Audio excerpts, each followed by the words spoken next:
The starting point in science is observation.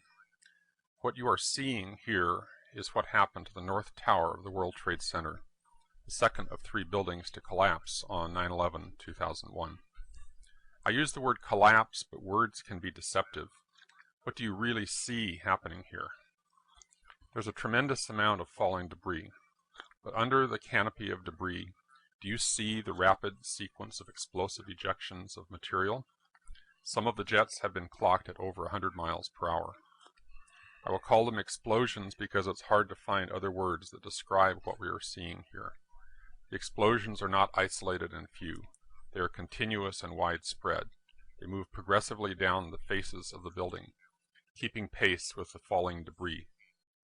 Perhaps you can imagine a natural cause, but I can't. Notice that the explosions are occurring on multiple floors at once, over a wide zone, not in a floor-by-floor sequence that might be explained by pancaking collapse. Notice there are explosions far below the point of collapse. Some are isolated and focused. These are often referred to as squibs and are commonly seen in controlled demolitions.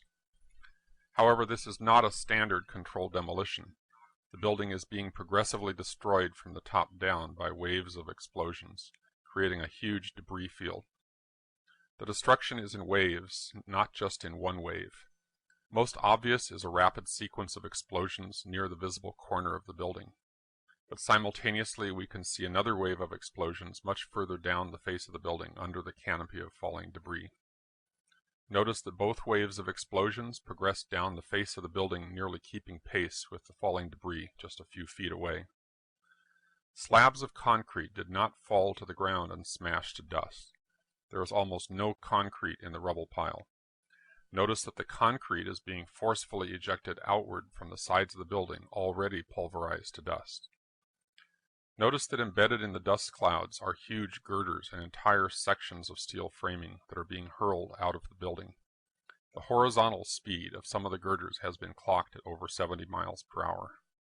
Some of these girders impale themselves in the sides of neighboring buildings. Some landed as much as 2 football fields away from the base of the tower. What could hurl heavy girders with such force and give them such speed?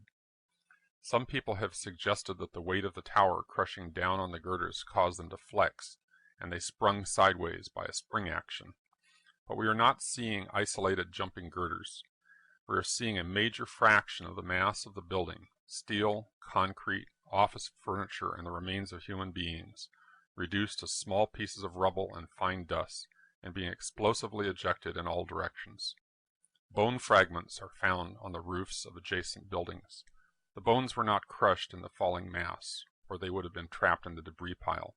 They were pulverized along with everything else and blown out in all directions.